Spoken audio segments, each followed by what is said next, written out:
창세기 19장 23절에서 29절 말씀까지 교독을 하겠습니다. 롯이 소알에 들어갈 때 해가 돋았더라.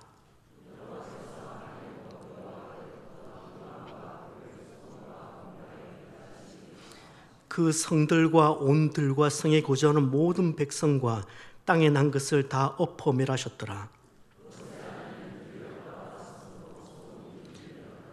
아브라함이 그 아침에 일찍 일어나 여호와 앞에 서 있던 곳에 이르러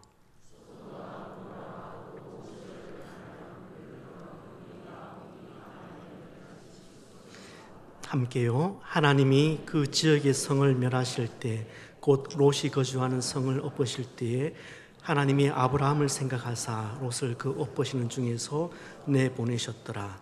아멘.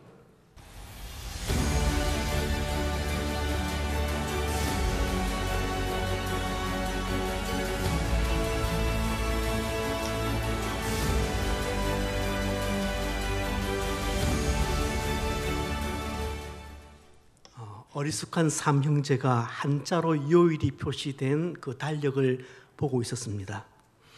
그때 막내가 잘난 체 하면서 이렇게 읽습니다. 월, 화, 수, 목, 김, 토, 일. 둘째 형이 딱 듣고 있더니 그 틀렸다면서 다시 고쳐서 읽습니다. 월, 화, 수, 목, 김, 사, 일 읽습니다.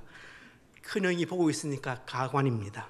기가 막힌다는 표정으로 두 동생을 책망합니다.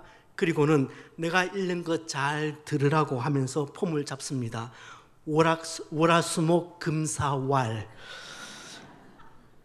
아버지가 이 모든 것을 다 지켜보고 있었습니다.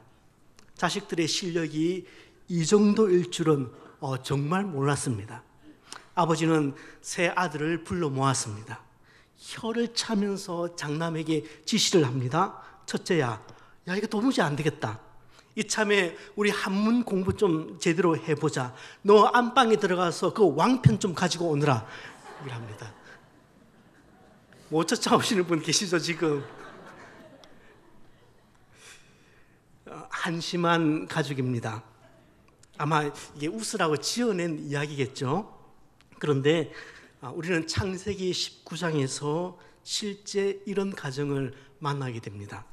이 가정은 누구 한 사람의 문제가 아닙니다. 온 집안 식구가 문제입니다. 이 집안 사람들의 모습에 우리의 모습을 한번 비춰보면서 마지막 날 심판을 준비하는 자의 자세가 어떠해야 할지 그 심판을 지혜롭게 준비해 나갈 수 있기를 바랍니다. 여러분, 소돔의 문제는 단순히 음란함과 동성애만의 문제는 아니었다고 말씀을 드렸습니다.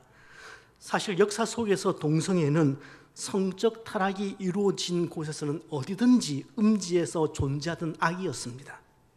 소돔의 문제는 그들의 죄악이 심각할 정도로 뿌리가 깊었고 믿을 수 없을 정도로 보편적이었다는 데 있었습니다. 늙은이부터 젊은이에 이르기까지 전부 다 그 죄로 물들어 있었고 또 그 추악한 악을 즐기고 있었습니다. 사정이 이쯤 되니까 그들 가운데 부끄러움도 없었고 수치도 없었습니다. 아울러 그들의 죄는 지나치게 폭력적이었습니다. 소돔인들은 법보다는 주먹이 빨랐습니다. 당시 소돔의 밤거리는 사람이 다닐 수 없는 그야말로 무법천지의 세상이었습니다. 상식적으로 성문 밖이 위험한 법이고 성문 안은 안전하잖아요. 그래서 성문 짓는 것 아닙니까? 하지만 소돔의 밤거리는 대단히 위험했습니다. 그래서 천사들이 거리에서 노숙을 하겠다고 그렇게 말했을 때 롯은 간청하면서 집으로 그렇게 들어오도록 한 겁니다. 비록 외지인으로 자수성가를 했지만 롯은 엄연히 그 도시의 유지였고 또 재판관이었습니다. 함부로 할 수 없는, 무시할 수 없는 권위가 자기에게 있다고, 그래서 내 집은 안전할 거라고 그렇게 생각을 했습니다. 그런데 그날 밤 속수무책으로 당했습니다. 돌이킬 수 없는 그것을 하나님은 이제 정리하시겠다고 그렇게 말씀하시는 겁니다. 하나님은 누구를 심판하실 때 한두 가지 이유로 쪼잔하게 심판하시지 않습니다. 돌이킬 가능성이 조금만 있다면 그 일말의 가능성으로 인해서 하나님은 끝까지 기다리시고 또 기다리십니다. 하나님은 단 한 명이라도 구원받을 사람이 있다면 천년을 하루같이 기다리시는 분이십니다. 어떨 때 보면 너무 답답할 정도로 그렇게 참고 기다리십니다. 여러분, 노아 심판을 한번 생각을 해 보십시오. 세상의 그 죄악의 관영함을 보시고 물로 심판하시겠다, 그 메시지를 전달했습니다. 분명히 전달했습니다. 그 경고장을 날린 뒤에 몇 년 만에 심판을 집행하시는지 아십니까? 자그마치 120년을 더 기다립니다. 그러니까 하나님께서 어떤 사회를 심판하실 때는 그 사회 전반에 펼쳐져 있는 그 악함과 그 타락에 대해서 심판하시는 것이지, 단지 몇 사람의 죄 때문에 그 사회 전체를 심판하시는 그런 연좌제를 범하지는 않습니다. 소돔 고모라도 마찬가지였습니다. 마음에 들지 않아서 그냥 다짜고짜 멸망시키겠다고 그렇게 덤비신 것 아닙니다. 죄악이 가득할 때까지, 그 성의 죄악이 찰 때까지 인내하셨습니다. 행여나 돌이킬까 또 기다렸습니다. 그래도 하는 마음으로 다시 천사를 보내어서 다시 한번 실상을 파악하도록 했습니다. 그뿐이 아닙니다. 아브라함의 중보 기도를 들으시고 의인 10명만 있다면 이 성을 멸하지 않겠다고 약속까지 해주셨습니다. 그래도 안 되니까 그 모든 희박한 가능성마저 전부 다 사라지니까 결국 뒤집어 엎으신 겁니다. 소돔성에 도착했던 두 천사는 소돔 고모라 그 죄악의 실체를 직접 뼈저리게 경험을 했습니다. 이제 마지막 판결은 내려졌습니다. 하나님의 인내의 시간이 끝이 난 겁니다. 남은 것은 심판입니다. 여러분, 하나님의 기다림의 시간은 반드시 마침표가 있다는 것을 꼭 기억하셔야 합니다. 그래서 나그네로 있을 때 두려움으로 지내야 하고, 회개의 시간이 주어졌을 때 회개하셔야 합니다. 그런데 소돔 고모라에 대한 하나님의 준엄한 심판과 멸망이 임하는 이 사건에서 정작 심판의 모습을 그린 장면은 24절, 25절 두 절밖에 되지 않습니다. 이것은 창세기 19장이 무서운 심판의 이야기를 어떤 관점으로 보아야 할 것인지에 대한 통찰을, 중요한 힌트를 주고 있다고 저는 생각합니다. 그러니까 이 창세기 19장 전체를 지배하고 있는 내용은 멸망의 이야기이기보다는 멸망의 와중에서 한 가정을 구원해 내시려는 구원의 이야기라는 말입니다. 심판의 무서운 경고를 우리가 이 창세기 19장을 읽으면서 우리가 다 들어야 하기도 하지만, 그보다는 하나님의 마음을 읽어야 하는 장입니다. 그렇습니다. 19장의 주제는 소돔 고모라의 심판이라기보다는 롯 가정의 구원 이야기가 되어야 할 겁니다. 저는 창세기 19장에서 세상을 구원하시려는 하나님의 마음, 단 한 사람이라도 더 구원하시려고 하는 하나님의 마음, 더 나아가서 어떤 상황 속에서도 그 하나님의 사람을 구원해 내시려는 그 하나님의 마음을 제대로 엿볼 수 있는 장이 창세기 19장이라고 생각합니다. 세상을 향한 하나님의 지고의 관심은 파괴가 아니라 구원입니다. 하나님의 관심은 멸망이 아니라 생명입니다. 그러나 이제 임계점을 넘긴 소돔 고모라에 대한 심판이 진행되고 그 안에 있는 롯 가족의 구출 작전이 시작됩니다. 하나님의 심판이 임할 때는 반드시 구별과 분리의 과정이 먼저 일어납니다. 무작정 쓸어버리시는 것 아닙니다. 마태복음 25장은 우리가 잘 아는 종말장입니다. 종말장으로 알려져 있죠. 거기 최후의 심판 자리에서도 양과 염소의 분리가 일어납니다. 하나님은 도매금으로 우리를 심판하시지 않습니다. 심판의 날에는 반드시 분리의 작업이 선행됩니다. 그래서 천사들이 한 번 더 확인하며 롯에게 물어봅니다. 이 외에 너에게 속한 자가 더 있느냐? 너 사위나 자녀나 성 중에 너에게 속한 자들을 다 성 밖으로 그렇게 이끌어내라, 그렇게 말씀을 하는 겁니다. 롯은 방문한 이 두 사람의 실체에 대해서 알게 되었습니다. 그리고 그들로부터 멸망과 심판의 얘기를 들었습니다. 롯은 이제 다급해졌습니다. 그래서 불이 나게 딸들과 사위들을 찾아갔습니다. 가쁜 숨을 몰아내시면서 자초지종을 이야기를 합니다. 여호와께서 이 성을 곧 멸망시키실 것이니까 빨리 준비해라. 빨리 준비해라. 자네들도 이곳에서 떠나야 하니까 얼른 일어나세. 그때였습니다. 사위들은 어이가 없다는 듯이 장인을 쳐다봅니다. 장인어른, 지금 무슨 농담을 그렇게 하십니까? 피식 웃어넘깁니다. 롯이 크듯 부탁합니다. 아, 이건 농담 아니네, 농담 아니네. 하지만 사위들은 꿈쩍도 하지 않습니다. 조금도 진지하게 반응을 하지 않습니다. 사위들 두 사람이 장인들 롯의 진지한 요청을 아주 하찮은 농담으로 여겼다고 성경은 이야기를 하고 있습니다. 여러분, 결혼해서 한 20년 산 그 사위들의 반응이 아닙니다. 결혼 연차가 이제 쌓일 대로 쌓여서 이제는 장인과 농담 따먹기를 마음대로 할 수 있는 그런 능구렁이 사위들이 아니에요. 결혼을 앞두고 있는 예비 사위들의 반응입니다. 적어도 지금은 장인 말을 들어야 할 때고 또 장인어른 눈치를 볼 그런 시점이지 않습니까? 그런데도 그 어떤 진지함도 없습니다. 그런데 이걸 누굴 탓하겠어요? 여러분, 이 사위들을 탓하겠습니까? 아니면 두 딸들을 탓하겠습니까?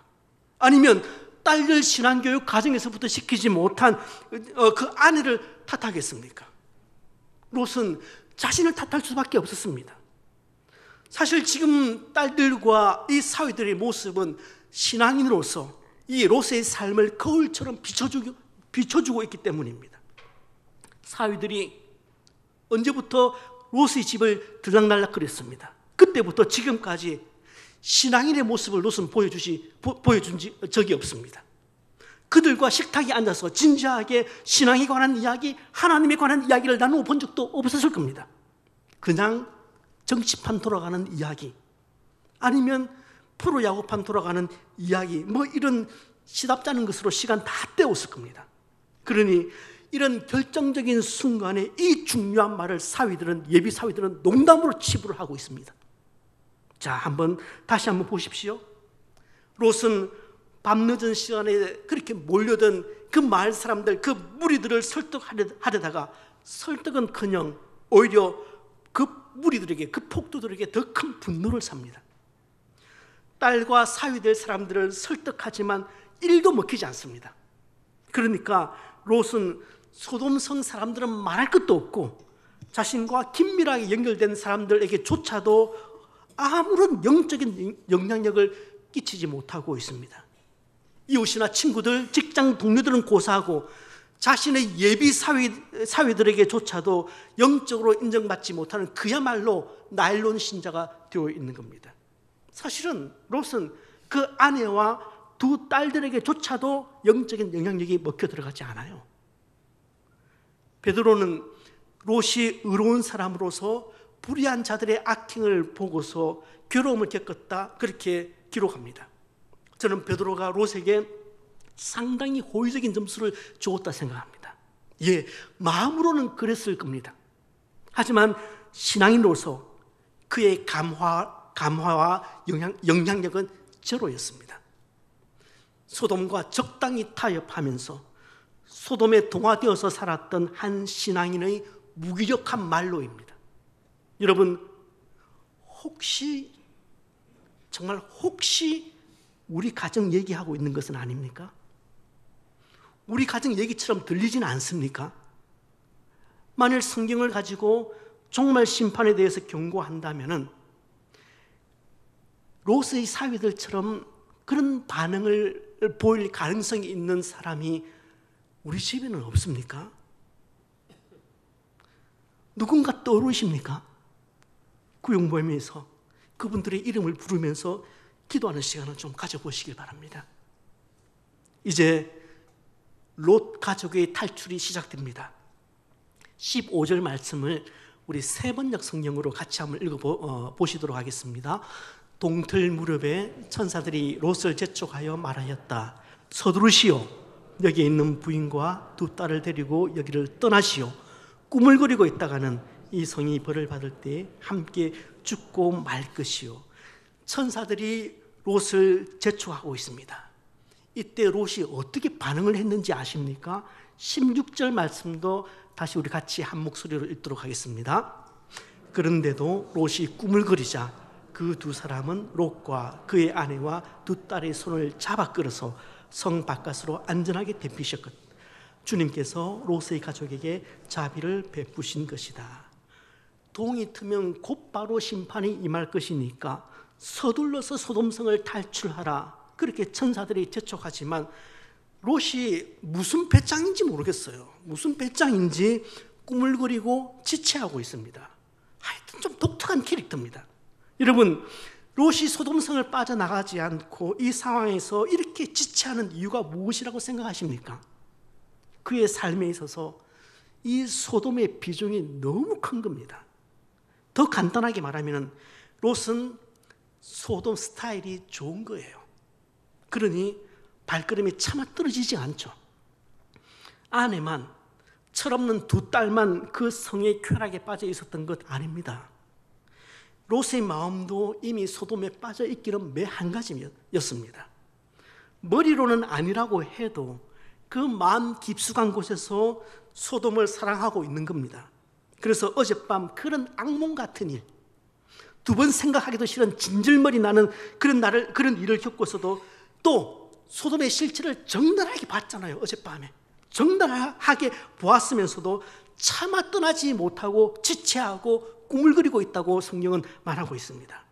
저 같으면 이 양반아, 아직도 정신 못 차리나? 도대체 똥인지 된장인지 그걸 구분을 못해? 그렇게 호되게 야단을 쳤을 것 같습니다. 그러나 하나님은 마지막까지 자비하시고 인내를 베푸십니다. 경고하실만 한데, 야단치실만 한데 경고 대신 천사들로 하여금 그 주저하는 롯과 그 가족들의 손을 잡아서 이끌어내십니다. 그런 하나님의 마음을 한번 헤아리면서 다시 한번 16절 말씀을 우리 감정을 좀 이입해서 한번 읽어보도록 하겠습니다. 그런데도 롯이 꾸물거리자 그 두 사람은 롯과 그의 아내와 두 딸의 손을 잡아 끌어서 성 바깥으로 안전하게 데피셨겠다. 주님께서 롯의 가족에게 자비를 베푸신 것이다. 여러분, 강조되고 있는 것이 보이시죠? 하나님께서 억지로라도 손을 끄집어 당기셔서 롯과 그 가정을 멸망의 자리에서 이끌어내십니다. 이렇게 구원을 베푸시고자 하는 것입니다.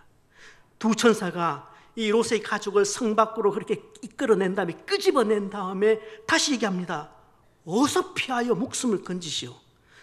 뒤를 돌아보거나 들에 머무르거나 하지 말고 빨리 저 산으로 도피하시오. 그렇게 하지 않으면 죽고 말 것이요. 그렇게 얘기를 합니다. 그런데 그 다음 절이 또 앞골입니다. 롯이 그들에게 이르되 내 주여 그리 마옵소서.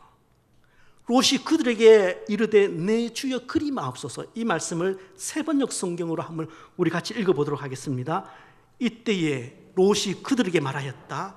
다른 길을 말씀해 주시길 바랍니다. 속이 터지는 장면이죠. 천사가 지체하지 말고 뒤돌아보지도 말고 산까지 얼른 도망가서 생명을 구하라고 그렇게 충고를 합니다. 우리 같으면 이쯤이면 아무리 말을 안 들어도 이쯤이면 이해하고 미친 듯이 도망을 갈 것 같은데 롯은 그러지 않습니다. 오히려 이 위급하고 촉박한 상태에서 천사에게 딜을 합니다. 19절 20절 말씀인데 어떻게 딜을 하는가, 조금 길지만 우리 세번역 성경으로 다시 한번 같이 읽습니다. 두 분께서는 이 종을 좋게 보시고 저에게 크나큰 은혜를 베푸셔서 저의 목숨을 구해주셨습니다. 그러나 제가 저 산까지 도피해 가다가는 이 재난을 피하지 못하고 죽게 될까 두렵습니다. 우리 보십시오. 저기 작은 성이 하나 있습니다.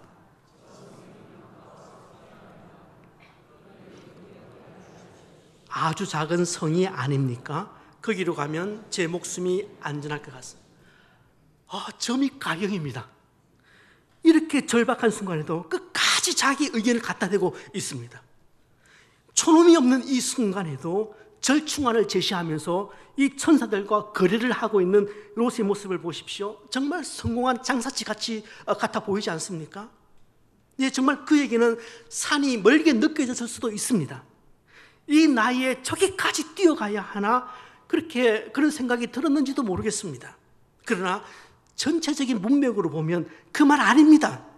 속셈은 심판과 형벌은 면하되 할 수 있는 한 소돔성에 가까이 입고 싶은 꼼수입니다. 강남 살던 사람이 지리산 뱀사골에 들어가서 사는 거 그거 쉽지 않습니다. 산에 가면 아무것도 없기 때문입니다. 그래서 할 수만 있으면 소돔성 근처에서 살고 싶은, 소돔성 근처에 머물고 싶은 마음이었을 겁니다. 여기 보시면 소알성을 이야기를 할 때 그 성이 작다는 것에 대해서 계속해서 반복적으로 이야기를 하고 있습니다. 소알이라는 이름 자체도, 이 도시 이름 자체도 작다는 말입니다. 결국 이 말은 내가 크게 욕심내는 거 아니지 않습니까? 그러니까 이 정도는 좀 들어줄만 하지도 않습니까? 그런 얘기입니다. 사실 소알은 뜬금없이 이 장면에서 등장하는 도시가 아닙니다. 좌우 어느 쪽 할래? 아브라함이 말할 때 그때 롯이 그 산마루에서 요단 들녘을 바라다 보았죠. 그때 롯이 마지막으로 보았던 곳이 어딘지 아십니까? 그곳이 소알입니다. 여러분, 지난 얘기지만 같이 다시 한번 읽어보실까요? 이에 롯이 눈을 들어 요단 지역을 바라본즉 소알까지 온 땅의 물이 넉넉하니 여호와께서 소돔과 고모라를 멸하시기 전이었으므로 여호와의 동산 같고 애굽 땅과 같았더라. 소알까지 온 땅에 물이 넉넉하니, 소알은 롯의 암묵적인 정욕이 바라보았던 마지막 초장이었습니다. 롯은 소돔을 떠날 때 자신의 꿈과 지금까지 모든 수고가 한순간에 붕괴되는 허망함을 느꼈을 것입니다. 하지만 한 가지 위로가 있었습니다. 바로 곁의 성 소알이었습니다. 소돔이 무너지더라도 아직 소알은 남아 있습니다. 소알은 롯의 세속적인 야망의 최후 보루였던 겁니다. 소알은 소돔 대신 들어놓은 보험입니다. 때문에 롯의 입장에서는 소알 이 땅은 더 이상은 양보할 수 없는 마지막 마지노선의 땅입니다. 그래서 롯은 나로 그곳으로 도망하게 하소서, 그렇게 애타게 부르짖고 있는 겁니다. 우리도 롯처럼 죄악된 곳을 떠나서 저 산으로 도망가라는 하나님의 명령을 받았던 적이 있을 겁니다. 내용은 다 다르겠지만 이와 같은 이야기를 우리 역시 들어보았을 겁니다. 그래서 그 말씀에 순종해서 우리만의 소돔 땅을 나왔던 적이 분명히 있을 겁니다. 크든 적든. 그런데 문제는 그 다음입니다. 소돔을 나온 후에는 하나님께서 가라고 지시한 산으로 곧장 가지를 않습니다. 왜요? 거긴 답이 없어 보이니까. 거기까지 가면은, 그 산까지 가면 너무 많이 잃어버린다고 생각하니까, 너무 많이 양보한다고 생각을 하니까. 그래서 조금 가다가 자꾸만 소돔 쪽을 향해서 뒤돌아봅니다. 미련이 남아서요. 하지만 소돔은 이미 불타버렸습니다. 이제는 돌아갈 수도 없습니다. 그런데 참으로 다행스러운 것은 바로 그 옆에 소돔의 짝퉁 소알이 있다는 것입니다. 소알은 소돔의 축소판입니다. 작은 성 소알의 진열대 위에는 큰 성 소돔의 물품들이 고스란히 진열되어 있습니다. 그래서 소알의 삶은 아쉬운 대로 소돔 생활을 영위할 수가 있는 겁니다. 그러니까 소알은 내가 그것만은 도저히 양보할 수 없고 그것 한 가지만큼은 결코 버릴 수 없다는 옛사람의 마지막 최후 보루의 모습입니다. 때문에 소돔을 떠나라고 하니 순종하겠습니다. 그러나 산으로는 말고 규모는 적어도 하나님 이 소돔성 옆에 있는 소알성으로 보내주십시오. 이런 요구를 하고 이런 딜을 하는 우리들이 꼭 기억해야 할 세 가지 사실이 있습니다. 첫째는 소알은 소돔의 연장이자 대용품일 뿐입니다. 그나물의 그 밥이라는 얘기입니다. 소돔이 빠져나와야 할 성이라면 소알도 빠져나와야 할 성입니다. 두 번째, 작은 성 소알은 반드시 자랄 것입니다. 작은 성 소알은 큰 성 소돔이 될 것입니다. 하나님께서 저 산으로 피해야 된다, 저 산으로 떠나야 된다, 그렇게 말씀하시면은 저 산이 답입니다. 소알이 답이 아니에요. 하나님께서 저 산으로 가야 된다고 하면 답은 저 산이에요. 때문에 소알로 피해서는 안 됩니다. 왜냐하면 그 성은 곧 소돔으로 자랄 것이기 때문에 그렇습니다. 세 번째, 소알은 결국은 돌아가는 길이기 때문에 그렇습니다. 결국 살아남은 롯과 두 딸은 소알로 피했죠.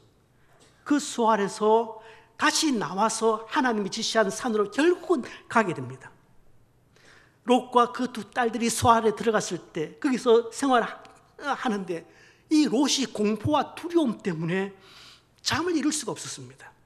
그러니까 이 롯이 이 소돔성 사건을 경험하면서 외상후 스트레스 증후군을 알았던 것 같아요. 너무 큰 충격을 받았으니까. 그러니까 들어둔 보험이라고 생각했던 이 소알은 결국은 그냥 돌아가는 길일 뿐이었습니다. 결국은 나와야 될 성이었어요. 자, 이런 소알성이 가진 특징에도 불구하고 왜 롯은 기어이 그 소알성으로 들어가고자 애를 썼을까요? 왜 우리는 끝끝내 소알성으로 입장하려고 그토록 애를 쓸까요? 그 이유는 소알이 바로 소돔성 곁에 있기 때문에 그렇습니다. 소알은 하나님이 지시하는 땅을 외면하려는 자에게 언제나 가까이 위치하고 있습니다. 소알은 불순종하려는 자의 눈에 혹은 부분적 순종을 하려는 자의 눈에 곧바로 들어오는 최적의 장소에 늘 위치해 있습니다. 마치 사라가 언약의 자식을 포기하고 기다리지 않기로 작정했을 때 편리한 하갈이 바로 곁에서 대기 중이었던 것처럼 말입니다. 소알은 하나님 말씀에 철저하게 순종하기를 거부하는 자에게 언제든지 오라고 가깝고 편리한 곳에서 우리에게 손짓을 하고 있습니다. 보소서 저 성은 도망하기에 가깝고, 보소서 저 성읍은 도망하기에 가깝고. 그런데 그렇게 소알로 가시면 그 성은 반드시 대가를 요구할 겁니다. 말씀드린 것처럼 소알로 대피를 했던 롯과 두 딸들은, 특별히 롯은 그 성에서 말할 수 없는 두려움과 공포로 밤에 잠을 이루지 못합니다. 대가를 독특하게 지불합니다. 도저히 견딜 수가 없어서 결국은 그 소알성을 빠져나오게 됩니다. 그래서 바울도 외칩니다. 같이 한번 읽어보도록 하겠습니다. 범사에 헤아려 좋은 것을 취하고 악은 어떤 모양이라도 버리라. 우리가 지난주 그리고 오늘 보신 것처럼 소돔 고모라는 정말 오랜 시간 동안 화장실 같은 그런 장소였습니다. 결국 하나님이 오늘 물내림 레버를 눌려버렸습니다. 드디어 하나님은 불과 유황을 비처럼 내려서 온 성을 뒤엎으셨습니다. 일반적으로 유황은 유황과 불은 지옥 심판을 상징합니다. 구약 시대에 예표적으로 종말 심판을 경험하는 겁니다. 25절에 엎었다는 이 표현은 무언가에 담겨있던 것을 완전히 뒤집었다는 의미입니다. 그러니까 철저한 파괴가 일어났다는 것을 보여주고 있습니다. 소돔 고모라가 자랑하던 그 모든 것들이 하루아침에 무너졌습니다. 성 주민뿐만 아니라 그 땅에 난 것도 전부 다 파국을 맞이하게 됩니다. 하나님의 경고의 말씀을 한낱 농담으로 여겼던 그 롯의 사위들도 꼼짝 못하고 사망자 명단에 이름을 올려야만 했습니다. 굉음과 연기, 매캐한 그 유황 냄새가 천지를 그렇게 천지를 진동합니다. 사람들의 비명 소리가 함성처럼 들립니다. 생지옥이 따로 없습니다. 안타까운 일이 하나 더 벌어집니다. 탈출 과정에서 롯의 아내가 사망하는 사건이 발생합니다. 무엇이 그렇게 아쉬웠을까요? 소돔과 고모라의 불과 유황불이 내리기 시작할 때에, 유황이 비처럼 그렇게 내리기 시작할 때 롯의 아내는 그 천사들의 엄중한 경고의 명령을 어기고 뒤돌아봅니다. 뒤를 돌아보았다는 이 말은 주시하다, 생각하여 바라보다는 뜻을 지니고 있습니다. 머리로는 멸망당한다는 것을 들어서 알겠지만 감정적으로는 이 소돔성에 대한 애착이 너무 컸던 겁니다. 삶의 모든 에너지를 저 성에 쏟아 부었는데 그게 모두 사라진다고 하니까 믿기지도 않았고 믿고 싶지도 않았을 겁니다. 아니, 그래서는 안 된다고 생각했는지도 모르겠어요. 롯의 아내는 그 소돔성이 불탈 때 자기도 불타고 있었습니다.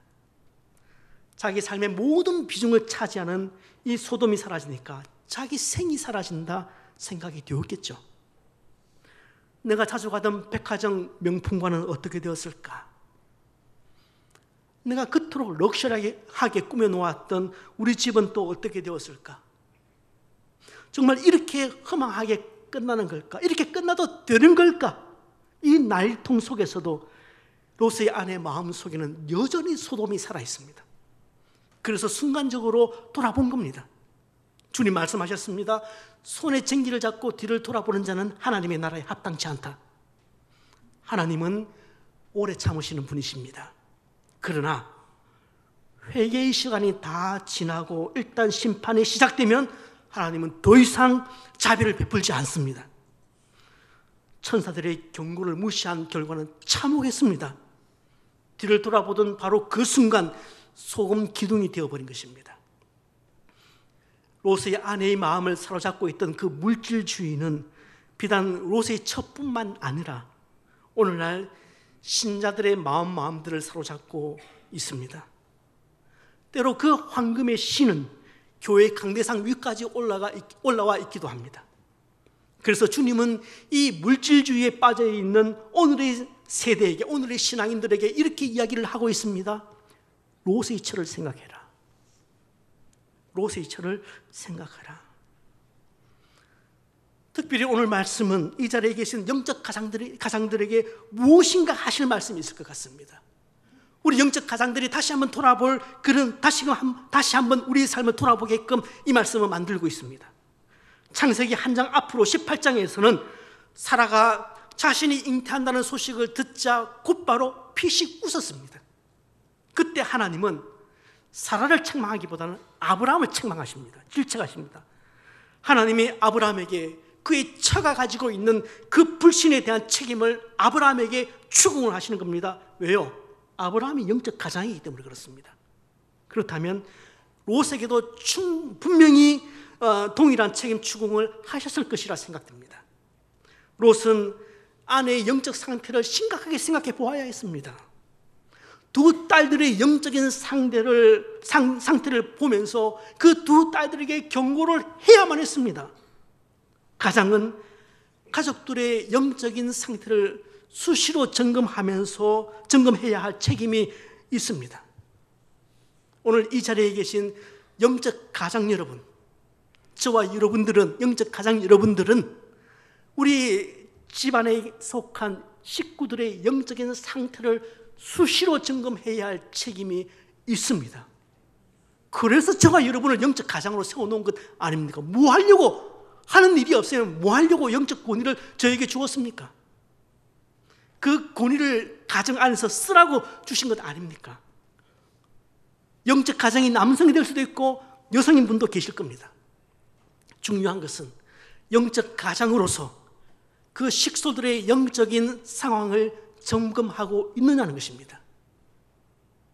저와 여러분, 특별히 영적 가장 여러분, 우리 가정에 속한 영적 식구들의 그 영적인 현 주소에 대해서 면밀하게 살펴볼 수 있기를 바랍니다. 마지막으로 한 가지 질문에만 더 답을 해보려고 합니다. 왜 하나님은 이토록 신앙인답지 않은 이 세속적인 롯을 기어이 구해내시려고 하는 걸까? 이렇게까지 머뭇거리고 있고 지체하고 있고 꾸물거리고 있는 이 롯을 기어코 소돔에서 빼내시려고 하는 이유가 대체 뭘까? 아무리 살펴보아도 그 원인은 롯에게 있지 않은 것 같아요. 물론 가장 중요한 이유는 그 롯을 긍휼히 여기시는 하나님의 긍휼하심에 있습니다. 하지만 여기서 한 가지만 더 살펴볼 것이 있습니다. 심판의 상황에서 롯이 건짐을 받게 된 또 다른 이유를 29절은 이렇게 말하고 있습니다. 여러분 같이 세 번역 성경으로 한번 읽어보도록 하겠습니다. 하나님은 들에 있는 성도를 멸하실 때에 아브라함을 기억하셨다. 그래서 하나님은 롯이 살던 그 성들을 재앙으로 롯을 그 재앙에서 건져주신 것이다. 중요한 이유가 한 가지 더 나오죠. 하나님께서 아브라함을 기억하셨기 때문에, 하나님께서 그의 삼촌 아브라함을 생각하셨기 때문에 롯을 구출해내셨다. 그렇게 얘기를 하고 있습니다. 경건한 아브라함을 생각해서 세속적인 조카 롯을 구해내셨다는 것입니다. 하나님은 믿음의 사람들의 거룩한 행실을 통해서, 믿음의 사람들의 눈물 어리는 간구를 통해서 구원 역사를 행하시는 장면을 우리가 성경에서 종종 발견하게 됩니다. 아마 어거스틴의 경우가 아주 흡사할 것 같습니다. 2000년 기독교의 역사를 쪼리고 쪼리면은 예수 그리스도, 바울, 그리고 바울, 어거스틴, 그리고 루터와 칼빈, 이런 식으로 요약이 됩니다. 그러니까 2000년 기독교 역사에 있어서 어거스틴이 어느 정도 위치를 차지하고 있는지 여러분이 가늠하실 수가 있을 겁니다. 어거스틴은 그런 어거스틴이지만 그는 자신이 얼마나 방탕한 삶을 살았는지 여러분 다 아실 겁니다. 어거스틴이 자신의 방황을 끝내고 마침내 주님께 돌아온 것을 기억하면서 그가 쓴 고백록이라는 책에서 이렇게 이야기를 합니다. 당신의 신실한 종 내 어머니가 제 자식이 죽어서 통곡하는 어떤 어머니보다 더 애절하게 나를 위해 당신께 눈물로 부르짖고 있을 때 당신은 높은 곳으로부터 손을 펴서 저를 이 만이교의 깊은 어둠 속에서 구해주셨습니다. 당신의 신실한 종 내 어머니가 제 자식이 죽어서 통곡하는 어떤 어머니보다 더 애절하게 나를 위해서 당신께 눈물로 부르짖고 있을 때 하나님이 그 기도를 들으셨다. 그런 얘기입니다. 어거스틴의 어머니 모니카는 방황하던 그 아들 어거스틴을 걱정합니다. 그러던 중에 암브로시우스 감독이 그런 유명한 말을 하죠. 눈물로 기도한 자녀는 결코 망하지 않는다. 그거는 어거스틴이 한 말이 아니고 암브로시우스 감독이 한 말입니다. 그 얘기를 모니카가 듣고, 어머니 모니카가 듣습니다. 그때부터 어머니 모니카는 아들을 위해서 눈물로 통곡을 하면서 기도하기 시작합니다. 어거스틴은 방황하던 자신을 위해서 통곡하던 그 어머니의 기도를 마침내 하나님이 들으셨고 바로 그 기도 덕분에 하나님의 은혜를 덧입게 되었다고 그렇게 고백하고 있습니다. 롯도 경건한 삼촌 아브라함의 중보기도 덕분에 하나님의 특별한 은총을 받게 되었다고 고백합니다. 아브라함이나 모니카는 그들의 절박하고 신실한 행실들을 통해서 하나님이 롯과 어거스틴을 기억하도록 하게 한 것입니다. 우리 부모님들 중에 신앙에 떠나 있는 자녀들을 생각하면은 마음 깊은 곳에 큰 회한이 있는 분들이 여기에 많이 계실 겁니다.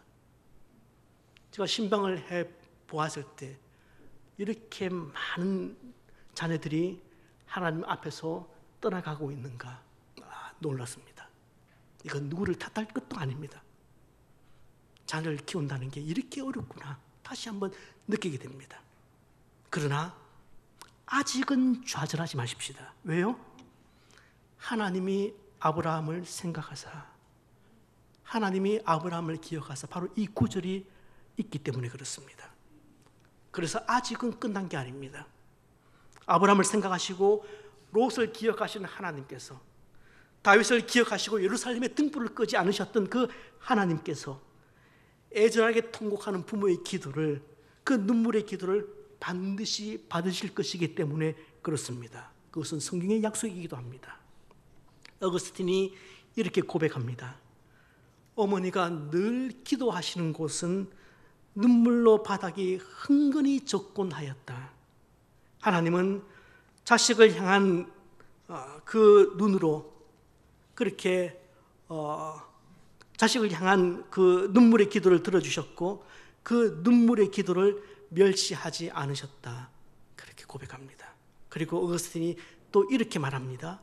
마귀는 기도하는 품속에 있는 자식을 절대 빼앗아갈 수 없다. 마귀는 기도하는 품속에 있는 자식을 절대 빼앗아갈 수 없다. 자기 얘기를 그렇게 표현을 한 겁니다. 선지자 예레미야의 말도 이쯤에서 꼭 기억해 볼 만한 말입니다. 예레미야 애가 2장 19절 말씀을 함께 읽도록 하겠습니다.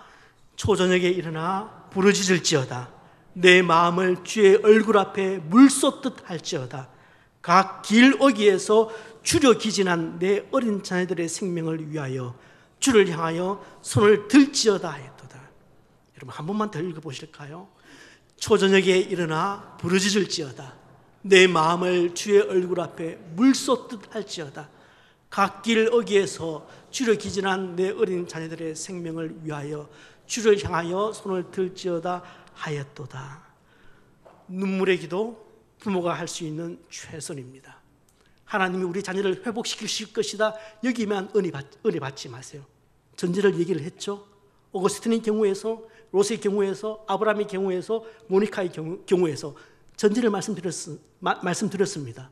눈물로 기도하는 자의 자식이라는, 눈물로 기도하는 자의 자식이라는 전제를 말씀을 드렸습니다. 그냥 회복시키실 것이다 그 말에만 은혜를 받지 마시고, 오늘 부모들이 은혜 받으셔야 할 대목은 눈물로 기도하는 자의 자식이라는 것입니다. 눈물로 기도하는 자의 자식을 하나님께서 버려두시는 법이 없습니다. 신앙교육 가정에서부터 이번 후반기에는 특별히 자녀를 위해서 더 간절히 기도하는 시간들이 많아지는 그런 축복된 후반기가 되기를 주님의 이름으로 축복합니다.